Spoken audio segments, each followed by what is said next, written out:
안녕하세요. 저는 연하 남편과 결혼했다가 대차게 바람맞은 40대 주부이자 이혼녀입니다. 나름 사람 보는 눈이 없다는 소리는 안 듣고 살아왔는데 어떡 하다 이렇게 고약한 사람들과 엮이게 되었는지 모르겠네요. 결혼 전에는 미디어를 보며 모진 시집살이를 겪는 며느리 사연들을 봤을 때 솔직히 답답하고 이해하지 못했어요. 왜 바보처럼 당하고만 있을까? 왜 아무한테 말도 못하고 혼자서 참기만 하지?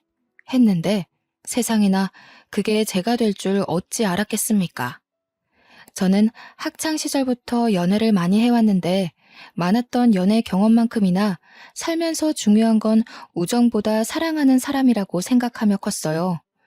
우정이란 건 시간이 지나면 다 변하게 되어 있고 보통 친구 앞에선 본 모습을 잘 안 드러내잖아요. 연인 옆에선 나 자체를 사랑해줬으면 하는 마음에 저를 온전히 보여주는데 친구는 그저 순간을 즐기기 위해 만남을 잇는 거니까 가면 쓴 사람들이 훨씬 많다고 봅니다. 저는 평소 유독 친구 관계만큼은 깊이 신경 쓰지 않는 사람이었어요. 그런데 말입니다. 제가 가장 힘든 시기에 수호천사처럼 등장해 제 인생을 송두리째 바꿔준 사람이 있는데요. 그게 바로 친구라는 존재였습니다. 인생이 완전히 밑바닥을 쳤을 때 제 손을 잡아준 사람이 사랑하는 사람이 아닌 바로 친구였다는 거죠. 서사가 너무 길었네요. 지금부터 저의 내리막길과 동시에 믿을 수 없는 오르막길의 삶이 오기까지 얼마나 기적 같은 사연들이 있었는지 좀 길게 자랑해 보려 합니다.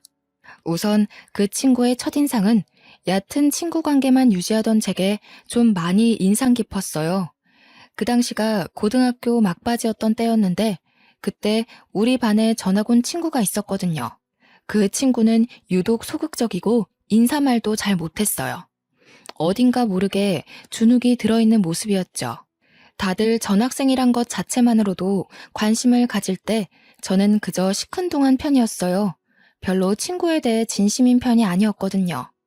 그런데 그 친구가 첫인상에 크게 와닿을 수밖에 없었던 건 이름 때문이었어요. 이름이 정둘이라고 하더라고요. 제 이름은 정하나이거든요. 성도 똑같은데 이름의 느낌도 비슷하여 좀 눈이 갔었죠. 이건 저만 그렇게 생각한 게 아닌지 다른 친구들도 둘이와 저를 두고 하나 둘이 이렇게 붙여 부르기도 했습니다. 그 당시 둘이와 저는 말을 섞어본 사이가 아니었어요. 단지 친구들이 그렇게 불러서 나중에는 선생님까지 세트라며 하나 둘이 부르면서 우리를 묶어서 발표를 시키는 일 정도만 있을 뿐이었죠. 다들 그렇게 엮더라도 둘이가 워낙 조용한 친구라서 저는 딱히 엮일 일이 없을 거라 생각하고 말았어요. 그런데 평소 남의 일에 관심 없던 제가 무슨 오지랖이었는지 둘이 인생에 잠깐 끼어들게 된 사건이 발생했는데요. 둘이는 워낙 소심한 탓에 친구들에게 괴롭힘을 좀 당했는데 원래 왕따 같은 게 없던 우리 반에 그런 불편한 일이 생기니 제 마음이 좀 편치 않더라고요. 다른 친구들이 저희 둘을 하도 세트로 엮었어서 그런가 둘이가 괴롭힘을 당하는데 모른 척하고만 있는 게 왠지 둘이한테 몹쓴 짓을 하고 있는 것처럼 느껴졌죠. 그래서 할 수 없이 끼어들었어요. 저는 평소 남학생, 여학생 할 것 없이 잘 지내왔던 사람이라 그런 제가 친구들의 괴롭힘을 막아주니 애들도 적당히만 하고 그만 괴롭히더군요. 그 뒤부터 저는 둘이랑 인사를 나누는 사이가 되었어요. 그렇다고 매일 둘만 붙어 다니며 정말 세트인 것 마냥 지냈던 건 아니고요. 그냥 한 번은 우리 둘 다 급식을 안 먹은 적이 있는데 그때 둘이가 말을 먼저 건 적이 있었어요. 저는 굳이 마다할 이유가 없어서 같이 운동장을 걸으며 얘기를 나눴던 기억이 납니다. 처음이었어요. 둘이와 단둘이 어떤 대화를 해본 것이요. 이런저런 얘기를 나누는데 그래도 서로 사이에 어색한 점이 남아있어서 일반 친구들끼리 할 대화 주제는 딱히 나눌 게 없더라고요. 어디 사냐, 공부 잘했냐, 이런 것만 묻다가 사람 사이에 안 친하면 얘기할 법한 공식 주제 있잖아요. 서로의 꿈 얘기 말이에요. 커서 뭐가 되고 싶냐는 말이 솔직히 대화의 절반 이상이었다는지요. 그때 저는 둘이의 존재가 더 머릿속에 깊이 새겨진 날이었어요. 저는 꿈이 딱히 없어서 남들 하는 소리인 취집 잘하는 거였는데 둘이의 꿈이 요리사라고 하는 겁니다.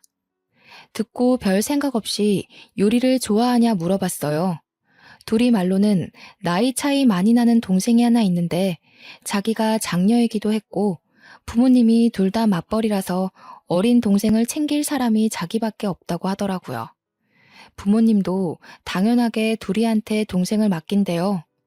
동생이 학교에서 어디 다쳐오기라도 하면 그것마저 부모님이 둘이 탓으로 돌릴 정도로 둘이한테 동생을 전적으로 떠넘긴 지경이라더군요. 그렇다고 둘이는 부모님을 미워한 게 아니었어요. 오히려 동생이 좋아할 만한 요리들을 공부해서 음식을 만들어주는 게 즐거웠다고 했습니다. 특히나 동생이 자기 요리를 먹고 맛있다고 천진난만하게 웃을 때 그렇게 기분이 좋다고 하더라고요. 그러면서 하는 말이 세계적인 요리사까진 아니더라도 사람들이 자기 요리를 먹고 동생처럼 만족감에 즐거워한다면 그게 너무 좋을 것 같다고 했어요.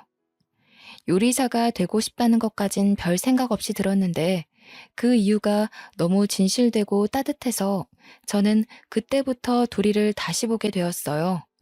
저절로 그런 둘이의 꿈을 응원해주고 싶은 마음이 들더라고요. 한편으론 한 번도 느껴본 적 없는 부러움이 있었어요. 딱히 꿈이 없는 것에 관해서 한 번도 창피하다고 생각한 적이 없는데 둘이 옆에서 처음으로 그런 기분이 들었습니다. 단지 대충 살다가 취직이나 해야지 싶던 제 삶이 통째로 보잘것없어 보였어요.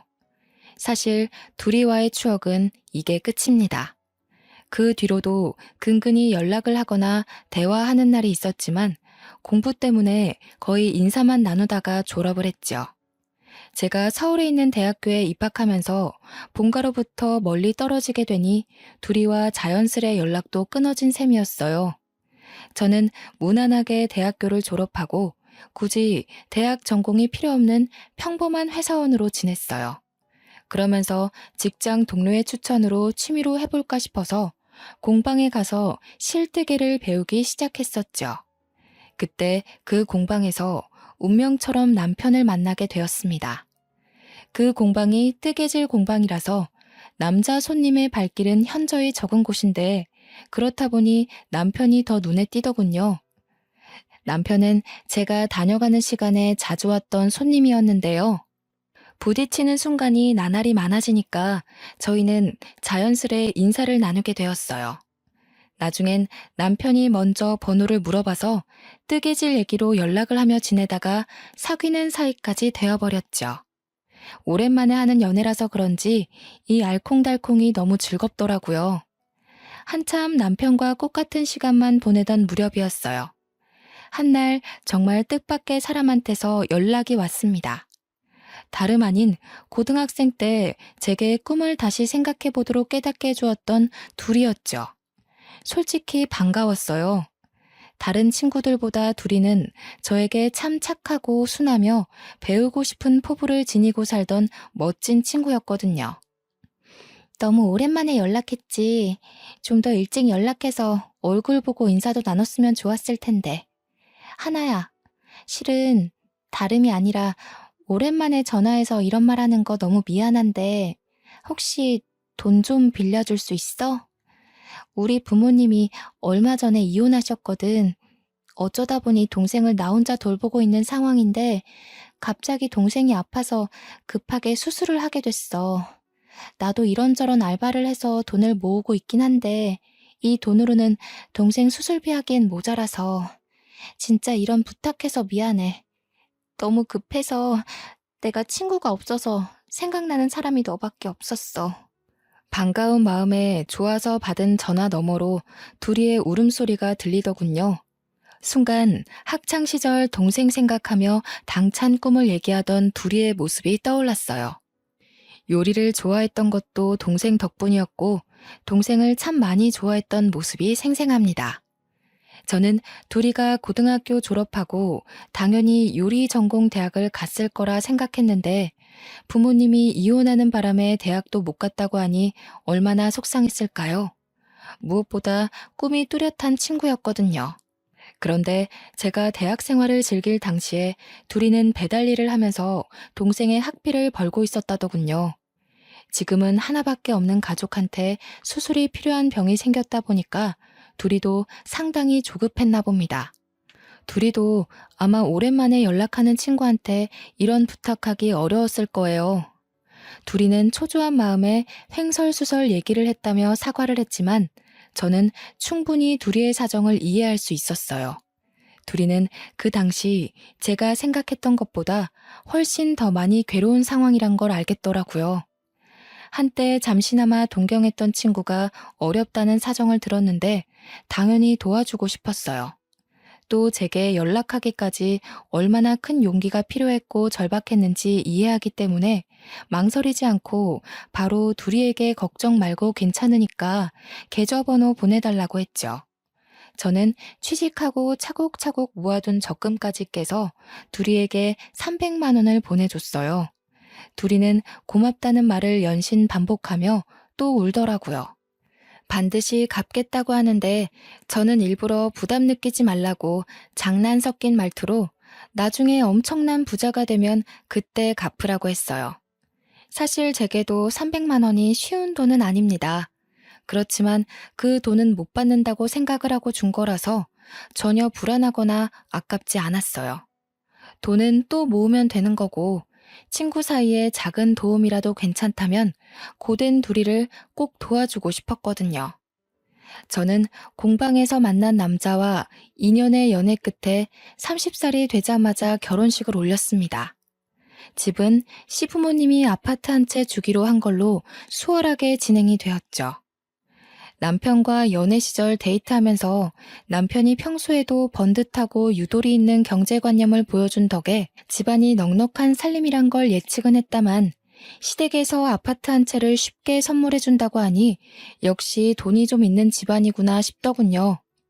결혼하고 혼인신고를 마치기까지 저와 남편은 그 흔한 예비부부의 다툼 같은 것도 없었습니다.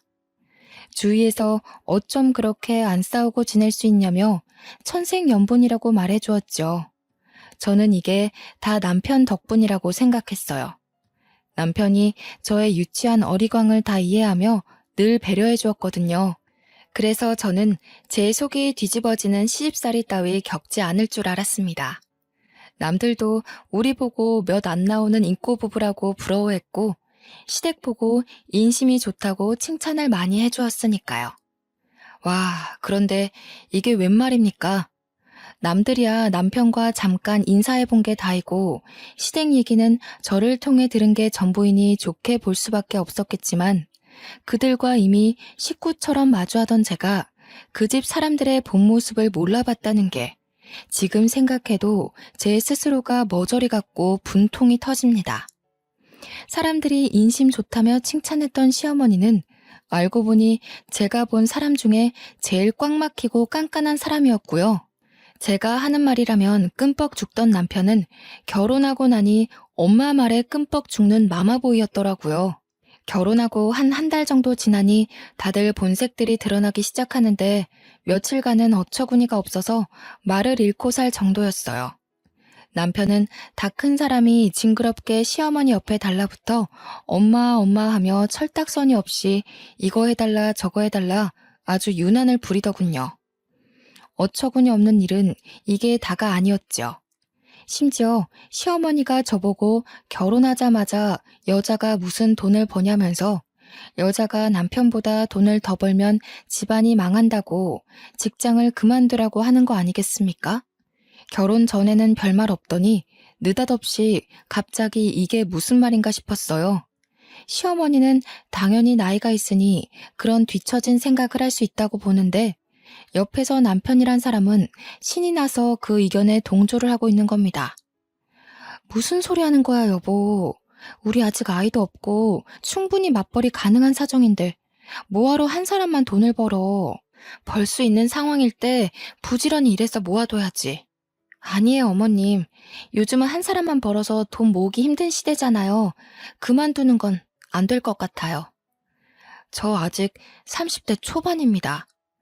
이 젊은 나이에 경력 단절이 웬 말입니까? 절대 그만둘 수 없었죠. 또 곧 분가를 하게 될 텐데 그럼 시어머니와 자주 볼 사이도 아니고 그때 돼서 어차피 다시 일을 구해야 하는 거면 제가 왜 시어머니 의견대로 직장을 그만둬야 하나요? 저는 최대한 시어머니 기분 상하지 않게 하면서 제 입장을 잘못 이해하지 않도록 똑바로 말을 해드렸습니다. 그런데 이걸 엎친 데 덮친 격으로 표현해야 될까요? 일 그만둘 수 없다고 시어머니한테 떵떵거리며 의사를 전달했었는데 제가 하필 이 시기에 임신을 해버린 겁니다. 아직 분가를 하지도 않아 시댁에 몸을 담고 있는 하필 이때 말이죠. 제가 다니는 회사가 그리 좋은 곳이 아니긴 했다만 그래도 요즘 같은 세상에 육아휴직 복지는 있을 줄 알았는데 원체 근무지에 관심이 없기도 했고 그저 지원서 붙은 참에 회사를 다니게 된 거라 그런 복지가 없다는 것도 이제야 알았습니다. 회사에 임신 사실을 알렸더니 육아휴직 못 준다며 냉철하게 거절하더군요. 육아휴직으로 생긴 공백 기간 동안 계약직 뽑아서 쓰다가 내보내고 다시 저를 받아준다면 그동안에 생긴 새 업무를 인계해주는 게 번거롭다는 이유로요. 그럴 바엔 아예 새로 사람 뽑아서 쓰는 게 회사 입장에선 덜 손해라는 겁니다. 쓸데없는 인력 낭비라나 뭐라나. 그래서 저는 어떤 다른 대처도 없이 그대로 잘리게 되었습니다. 참 서럽더군요. 그래도 5년이나 제가 몸바쳐 회사를 위해 일했는데 어떻게 한치의 의논도 없이 상부에서 그리 빠른 판단을 내비칠 수 있는 건지. 어이없었지만 구질구질하게 매달린다고 달라질 일이 아니라는 걸 알아서 더는 부탁하지 않았어요. 시댁에서는 제 꼴을 아주 꼬셔하더라고요. 젊은 애가 눈에 불을 켜고 시애미한테 일 그만 못 둔다고 딱 잘라 말하더니 벌 받은 거라면서. 시어머니가 혼잣말을 궁시렁궁시렁 하는데 기분이 너무 상하더라고요. 제 꼴이 우습게 된 건 맞기 때문에 차마 거기다 대고 할 말은 없었습니다. 어머님, 저희 이제 분가 준비할까 해요. 나중에 되면 배도 불러올 텐데 그럼 어머님께도 그렇고 집에 폐가 될 것 같아서요. 이것저것 도와드리지도 못하는데 괜히 어머님 신경 쓰이게 하고 싶지 않아요. 남편만 있다면 충분히 도움 받을 수 있으니까 분가하는 게 좋을 것 같아요. 제가 분가 얘기를 꺼내자마자 시어머니가 박수를 크게 한번 딱 치더니 갑자기 분가하기로 한 아파트가 월세 계약이 되었다면서 제가 시댁에 적응을 잘하는 것 같아서 분가 생각 없는 줄 알았다고 덜컥 계약을 진행해버렸다는 거예요. 1년 계약이라 저더러 그냥 1년만 시댁에 들어와서 살라는 겁니다. 그리고는 한다는 말이 생각지도 못한 스트레스를 주더군요. 요즘 젊은 사람들은 뭘 제대로 못하더라. 나 때는 그렇게 시집 오면 시애미한테 아주 혼쭐이 났어. 지금이야 세탁기도 있고 식기세척기도 있고 밥도 배달해 먹고 하니까 살기 편해졌지. 저기 반상에 가서 며느리들인 집안 얘기 들어보면 아가씨들이 전부 골빈 것처럼 아무것도 못한다고 그러더라고. 그래서야 어디 제 남편 뒷바라지나 제대로 하고 살겠어? 젊은 여자들을 겨냥하는 것처럼 말을 하시는데 저는 바보가 아니거든요. 시어머니는 지금 저더러 똑똑히 새겨 들으라고 하는 말들이었어요. 그러면서 마지막에 아주 쐐기를 박더군요. 내가 다 가르쳐 줄 테니까 1년만 배운다고 생각해. 새아기 너 우리 아들이 좋아하는 반찬거리 만들 줄 모르잖냐. 매번 사 먹는 것도 다 돈인데 배우면 좋지 뭘. 다른 시댁에서는 살림 못하면 잔소리만 하지 나처럼 어디 가르쳐 주려고 하는 줄 알아?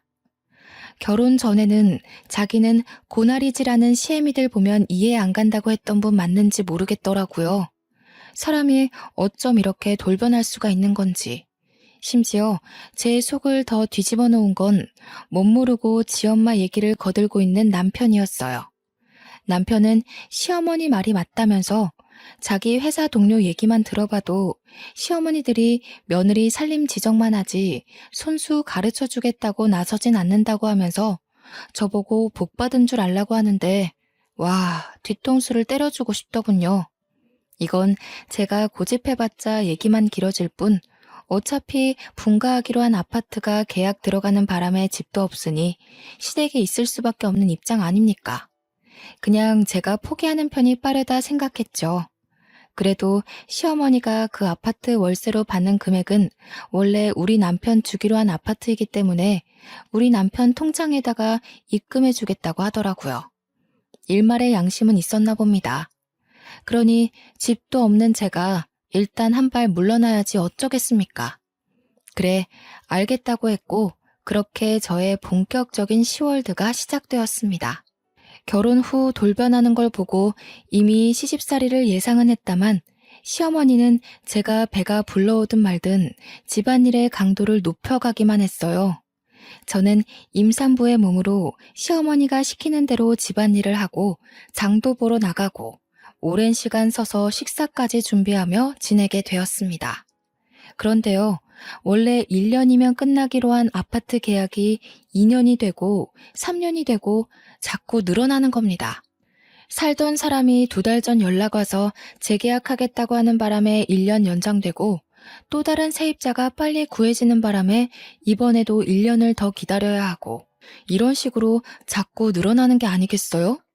그 사이에 저는 출산까지 하게 되었습니다. 그래도 분가는 여전히 진행이 안 되었죠. 해도 해도 너무하다 싶더라고요. 그 아파트 애초부터 저희 혼수로 준 선물이라면 세입자를 받으면 안 되는 거 아닌가요? 물론 그때는 말하지 못했던 게 한이지만 1년 정도면 100번 용서해서 그냥 내가 참고 말지 하고 넘길 수 있었어요. 그런데 3년이 넘어가고 있는 건 좀 아니잖아요. 그 아파트 들어가는 게 이렇게 힘들 거면 그냥 다른 집값 싼 곳이라도 먼저 구해서 분가했을 거라고요. 여보, 우리 아파트 작은 평수라도 알아보고 그만 분가하자. 애도 커갈 건데 계속 여기서 살 수는 없잖아. 우리도 우리 살림 꾸려나가야지. 애가 이제 막 걷기 시작해서 여러모로 신경 써야 될 게 많은데 어머님 부름에 계속 자리를 비우게 되는 것도 버겁고 어머님이 애 봐주는 게 영 서툴러서 얼마 전엔 애 목욕시키시다가 목욕물에 빠뜨리셨다니까. 내가 얼마나 놀랐는지. 너 말 희한하게 한다. 우리 엄마가 설마 손녀 잘못되라고 그랬겠어? 엄마도 나이가 있으니까 실수할 수 있는 거잖아. 그리고 네가 애한테 신경 못 쓰는 걸 왜 우리 엄마 탓을 해? 무슨 누가 들으면 우리 엄마가 너 엄청 구워 삶는 줄 알고 오해하겠어.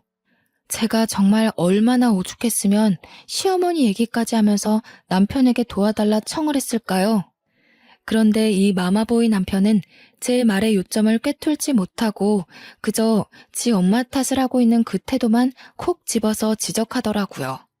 저는 애가 한참 울 시기라 잠도 못 자서 가만히 서 있는 것만으로도 머리가 아픈데 남편에게 너무 서운해서 결국 양보 못하고 몇 마디 더 얹었더니 밖으로 소리가 새어나갔나 봅니다.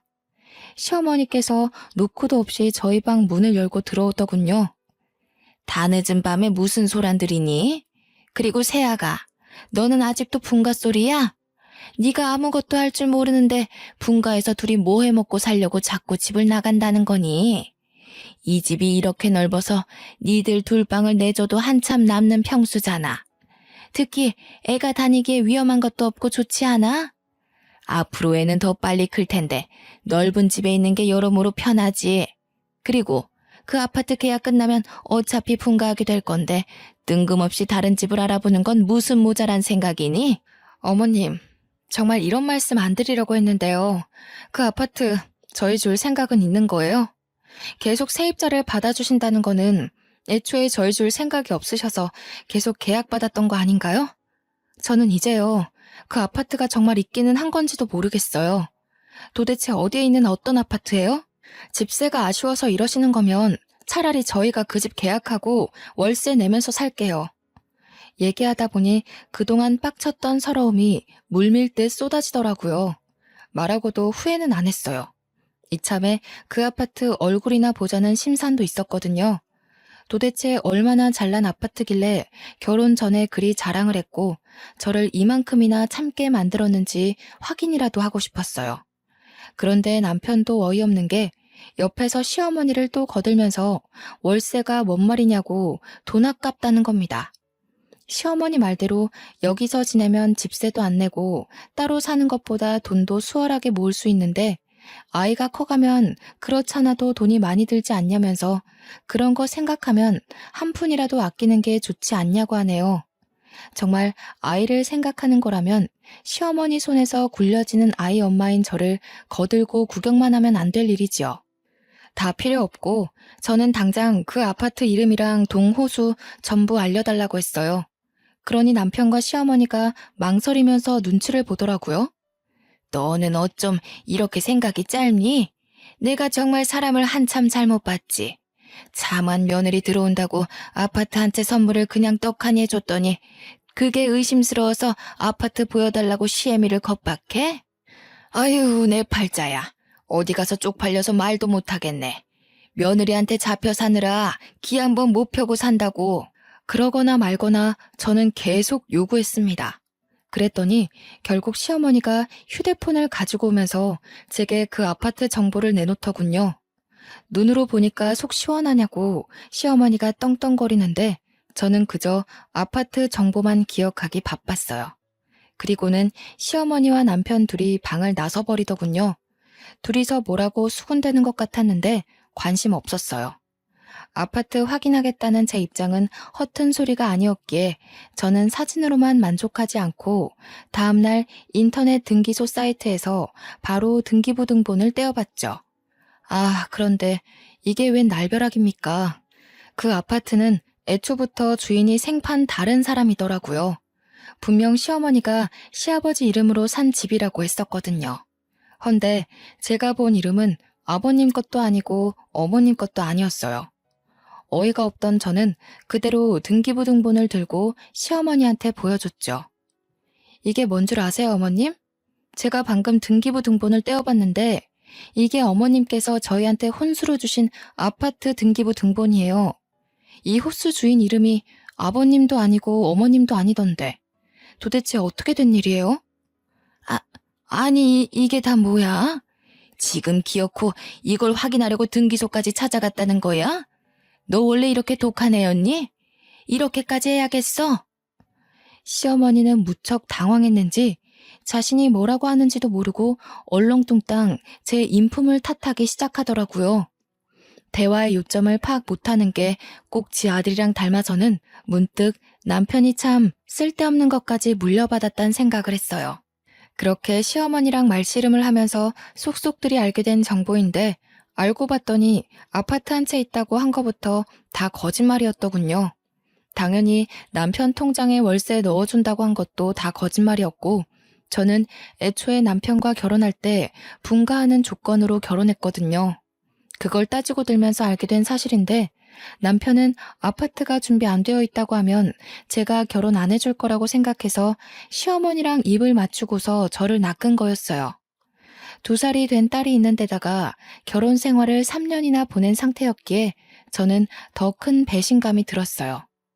빼도 박도 못하고 시댁에서 살게 될 신세였던 건데 저는 바보같이 속았는지도 모르고 분가 생각만 하면서 이제까지 버텼네요. 그 뒤부터 모든 게 다 스트레스더라고요. 남편과 대화하는 것도 시어머니 얼굴을 보는 것도 전부요. 제가 이 사기 결혼을 버티고 있을 수 있도록 힘을 준 건 오로지 2살짜리 딸내미 뿐이었습니다. 한날은 자고 일어났는데 눈앞이 핑 도는 겁니다. 그날 내내 대낮까지 어질어질하기도 했어요. 빈혈인가 싶어서 딸내미를 데리고 시간 내서 병원에 갔더니 이게 무슨 일입니까? 또 임신을 했다는 겁니다. 남편이 술 먹고 들어온 날 제가 울면서 사과하던 그날의 분위기를 못 이긴 결과물인 듯 싶었죠. 저는 제 스스로 또 구렁텅이로 기어들어간 셈이었어요. 너무 힘든 마음에 부모님이 보고 싶어서 지방에 있는 친정 부모님한테 겪고 있는 시집살이에 대해 다 말한 적이 있었는데요. 친정에서는 오히려 저를 나무라기만 하더군요. 그러게 왜 회사를 그만뒀냐면서 애까지 있는 엄마가 처녀 때처럼 징징거릴 거냐고 하는 겁니다.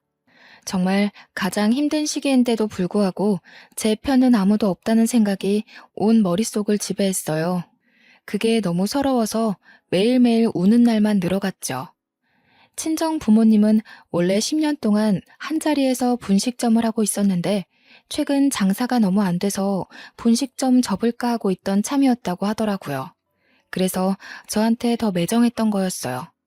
괜히 돈 나가는 짓 하지 말고 그냥 시댁에 살고 있으라면서 우리도 이제 나이가 있어서 몸도 힘든데 이 와중에 또 다른 일 찾아봐야 된다고 하면서요.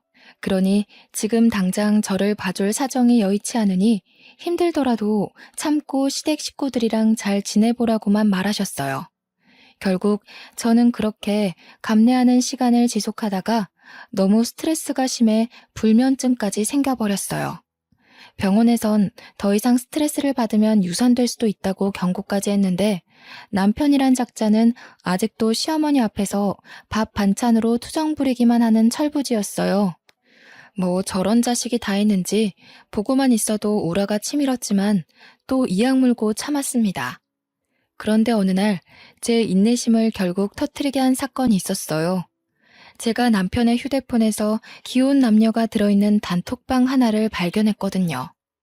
그곳은 결혼한 유부녀와 유부남들이 서로 자식 얼굴도 다 까고 주말마다 등산을 가면서 바람을 피우고 있는 단톡방이었어요. 대화들을 보니 아주 충격 그 자체였죠. 남편이 아무리 엄마의 끔뻑 죽는 마마보이라도 바람은 안 필 줄 알았는데 남편이 작성한 채팅을 보니 저를 꼬실 때처럼 미혼인 다른 여자들을 꼬시려다가 유부남이라 안 먹히니까 유부녀를 꼬시는 거더군요. 제가 임신했다고 욕구를 못 풀어서 다른 여자를 찾고 있던 것 같은데 그 속내가 너무 보이는 대화들이었어요. 여기저기 유부녀들한테 추파를 던지고 있는데 제가 몰랐던 게 황당할 만큼 바람기가 너무 심한 남자인 겁니다. 하지만 남편한테 따지지는 않고 있었어요. 어린 딸을 생각하면 우리 부부 사이를 더 이상 망칠 순 없었거든요. 그렇게 혼자서 어마어마한 스트레스를 받으며 살다가 한날은 시어머니가 걸레 쥐어주면서 거실 바닥이 좀 더럽다며 닦으라는 겁니다. 시어머니가 준 걸레로 바닥을 닦기 시작했는데 속이 너무 울렁거리더라고요. 예산 일이 아님을 직감한 순간 저는 그대로 바닥에 구토를 하고 말았어요. 아유, 장판 얼마 전에 새로 한 건데 꼴값이야 정말. 애 처음 갖는 것도 아니면서 무슨 집안일 조금 한다고 힘든 척 유세를 떨고 있어. 얼른 닦아. 집안에 냄새 배겠다. 저는 당시 시어머니의 기분 나쁜 잔소리에 대항할 정신도 없을 만큼 몸이 이상했어요. 갑자기 빠르게 정신이 혼미해지면서 그대로 거실 바닥에 쓰러졌던 기억이 납니다. 눈 떠보니 집이 아닌 병원이었고 제 눈앞에는 울고 있는 엄마만 있고 시어머니랑 남편은 코빼기도 안 보이더군요. 겨우 정신을 차리고 엄마한테 어떻게 왔냐고 하니까 엄마가 울면서 저보고 유산됐다고 말해주는 겁니다. 그걸 듣는데 정말 세상이 무너져 내리는 줄 알았습니다. 왜 나는 이렇게까지밖에 살지 못하고 내 아기도 지키지 못했을까? 나는 왜 이 모양 이 꼴인 걸까? 자책만 엄청 하면서 병원에서 한참을 울었어요. 부모님이 앞에 있으니 저 또한 며느리가 아닌 한참 모자란 딸내미로 돌아가게 되더군요. 그래서인지 엉엉 울면서 힘들었던 지난 날을 모조리 고백했습니다. 남편이 바람핀 것까지 다 밝혔죠. 엄마는 제가 이렇게 몸 망가지면서까지 인간 취급도 못 받고 있는지 몰랐다며 신경 못 써줘서 미안하다고 친정집으로 내려와서 살고 남편이랑 이혼하라고 권했습니다. 시댁으로 돌아와서 시어머니랑 남편한테 친정 내려가서 지내겠다고 말했더니 시어머니 하는 말이 아주 가관이었어요. 심지어 친정 부모님이 함께 있는데도 생각 없이 입을 함부로 놀리더군요. 뭐라고? 그럼 앞으로 식사 준비는 누가 하니? 다시 나더러 하라고? 난 삭신이 쑤셔서 절대 못한다. 허리 나가서 디스크 수술도 했는데 바닥 청소 같은 건 누가 다 하라고 갑자기 친정을 간다는 거야? 이보세요 사돈어른. 제 딸이 무슨 사돈 댁 가정부인 줄 아십니까? 여태 제 딸을 그렇게 함부로 대하셨어요? 댁 아드님이 밖에서 바람 피고 온갖 유부녀들 꼬드기고 다니는 건 알고서 그렇게 떵떵거리시는 겁니까? 얼마나 지 아랫돌이 간수가 안 됐으면 여기저기 싸르지 못해 안달이랍니까? 자기 아들이 밖에서 무슨 개망나니 짓을 하고 다니는 줄도 모르면서 뻔뻔하게 낯짝 들고 있다니 창피한 줄 아세요, 사돈. 엄마는 남편이 퇴근하고 오기까지 기다렸다가 귀싸대기를 날리고 내려가고 싶은 지경이라고 했으나 한시도 이 더러운 집구석에 내 귀한 딸 두고 싶지 않다며 그대로 저를 데리고 나왔어요. 저는 그 어린 딸도 시댁에 내버려두고 짐도 챙기지 않고서 친정엄마 손잡고 혼자 부산으로 내려왔죠. 고향에 내려가 제가 다녔던 학교를 지나면서 자연스레 학창 시절이 떠올랐고 그러다 보니 2년 전에 연락 온 둘이가 생각나더라고요. 지금은 어떻게 사나 동생 수술은 잘 됐나 궁금하더군요. 그래서 오랜만에 둘이 연락처를 찾아 전화를 해봤어요. 고마워 하나야. 동생 수술은 너무 잘 됐어. 그때 네 도움이 아니었으면 내 동생 어떻게 됐을지 몰라. 내가 먼저 연락하려고 했는데 요즘 하는 일이 바빠서 결국 네가 먼저 하게 만들어버렸네. 너무 고맙고 미안해. 그래도 나 네가 빌려준 돈 덕분에 고비를 잘 넘겨서 지금은 잘 살고 있어. 너는 어때? 다행히도 둘이는 더 이상 괴롭지 않은 듯했고 계속 제 덕분에 기세가 졌다고 말하면서 고맙다는 인사를 했어요. 그러면서 잘 지내냐고 묻는 말에 저는 숨김없이 모든 걸 말해주었죠. 남편과 이혼 준비를 할 거고 당분간 별거하려고 지금 부산에 내려와 있다고 했더니 둘이가 마침 자기도 부산이라며 시간 되면 만나자고 하는 겁니다. 저희는 그날 바로 시간을 잡아 만나게 되었는데 연락을 오래 안 한 것 치곤 쉬운 만남이었죠.